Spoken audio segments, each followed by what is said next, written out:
Welcome to Wisdom of Legend. When asked about the biggest investment mistake he has ever made, Warren Buffett didn't immediately bring up any poor buying decisions. Instead, he pointed out that what he truly regrets are often the opportunities he didn't act on. The visible mistakes on paper are just the tip of the iceberg. More often, it's the missed opportunities that carry the highest cost. As he often says, opportunities come infrequently. When it rains gold, put out the bucket, not the thimble. For instance, in the early 1980s, he should have invested in Fannie Mae, but missed the chance. The company was in an area he understood well, and its valuation wasn't complex. He once spent an entire day with Bill Gates learning about Microsoft's business, and yet he didn't invest in the company, simply because at the time he didn't fully understand the tech industry's competitive landscape. While that choice may have seemed cautious, it caused him to miss out on one of the most valuable investment opportunities of his life. As he said before, risk comes from not knowing what you're doing. Another painful miss. He had intended to buy shares in Walmart when they were priced at around $23. He understood the company's business model and its dominant position in retail. But as the price went up slightly, he chose to wait for it to dip again. That moment of hesitation cost him billions in potential gains. Though the loss wasn't recorded on paper, Buffett is well aware of what was missed. As he once said with humor, "I try to learn from my mistakes, but the list keeps getting longer." Some mistakes stemmed from early investment decisions. For example, Berkshire Hathaway itself was originally a textile business. Buffett bought it because it seemed cheap, but the underlying business was poor. What looked like a bargain turned out to be a value trap that took nearly 20 years to play out. Similarly, he once invested in a department store, thinking it was a decent business bought at a low price, only to discover it was actually a worse-than-average company. He also invested in a company called Blue Chip Stamps, a trading stamp business that thrived in the 1960s but later faded into obscurity. Though these investments were eventually absorbed into Berkshire, they were mistakes from the outset. These lessons led Buffett to conclude, it's better to buy a great company at a fair price than a fair company at a great price. Especially when you can partner with trustworthy and capable people, the value is even greater. Bargains may seem attractive, but if they can't continuously create value, they're not sustainable investments. As he reminds investors, price is what you pay, value is what you get. Despite making new mistakes every year, he never lets them weigh him down. Buffett compares investing to golf. If every swing were a hole-in-one, the game would quickly become boring. It's the challenges and missteps that make it interesting.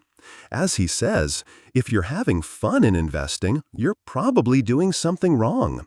Investing should be dull. When students ask him for book recommendations, he always mentions The Intelligent Investor. This book changed his outlook on investing when he was 19. Although he had started buying stocks at 11, his early strategies relied on speculation and technical analysis, trying to predict market trends through charts and indicators. It wasn't until he read Benjamin Graham's work that he developed a rational investment framework. Two ideas from that book deeply influenced him.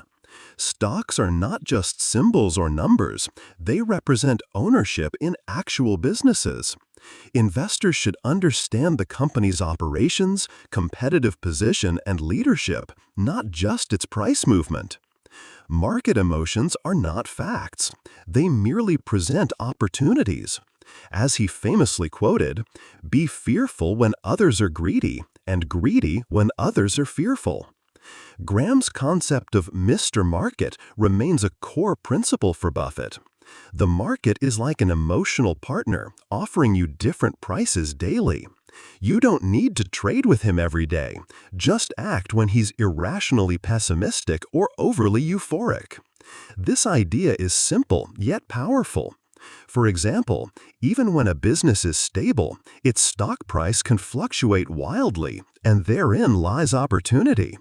If you can assess the company's true value, short-term volatility becomes your friend. Farmland and apartment buildings don't swing in price every day, but stocks do, and if you use that volatility wisely, it becomes a strategic advantage. He also emphasized the idea of a margin of safety. Just like you wouldn't drive a heavy truck across a bridge with a weight limit just equal to the truck's weight, you shouldn't make investments unless the potential reward is significantly higher than the risk. This principle is foundational to building a strong portfolio. As he often repeats, rule number 1, never lose money. Rule number 2, never forget rule number 1. While many investors talk about price targets and market predictions, few truly study the nature of the business and its long-term potential. Buffett believes the key to successful investing lies in understanding business value, not just stock prices. In fact, he prefers reading company reports without knowing the stock price, so as to avoid emotional bias and assess the business objectively. He compares it to analyzing horses for a race. You assess the odds based on their abilities, not on the betting odds. When asked which of Graham's principles impacted him the most, Buffett said all three are essential: business ownership, market psychology, and margin of safety, like a three-legged stool. If one leg is weak, the entire philosophy falls apart. As he puts it, investing is not a test of intelligence, it's a test of character. He also stressed the importance of understanding a business's model. Suppose you had 1 week to pick 3 companies in a city to invest in. What would you do? You'd study their industry, market position, competitive advantages, and the integrity of their leaders. You wouldn't invest just because there are no competitors nearby, because they'll show up eventually. That's the nature of capitalism. When someone builds a profitable fortress, others will try to breach it. That's why you need to look for businesses with strong moats, sustainable competitive advantages. These moats could come from brand power, patents, geography, or economies of scale. You want companies with enduring competitive advantages, he often says. Take Coca-Cola as an example. Billions of people around the world associate the brand with happiness and sharing. Even if competitors spend heavily on advertising, they can't easily replicate that emotional connection. When a brand is linked to such strong positive emotions, its competitive edge becomes very hard to erode. Lastly, Buffett reminds us that who you choose to work with is just as important as what you invest in. Even the best business can fail if run by dishonest or incompetent people. He prefers businesses that can run well even if managed by someone less intelligent, because that's what makes a robust investment. As he puts it, you look for 3 things in a person: integrity, intelligence, and energy. But if they don't have integrity, the other 2 will kill you. This conversation with students wasn't just about investing. It was a masterclass in life philosophy. Buffett, with his calm and humble tone, shared decades of hard-won wisdom. At its core, investing is about understanding human nature, applying common sense, being patient, and taking action when opportunity knocks. As he beautifully sums it up, life is like a snowball. The important thing is finding wet snow and a really long hill. Thank you for joining us on this journey into the wisdom of life. Follow us and see you next time.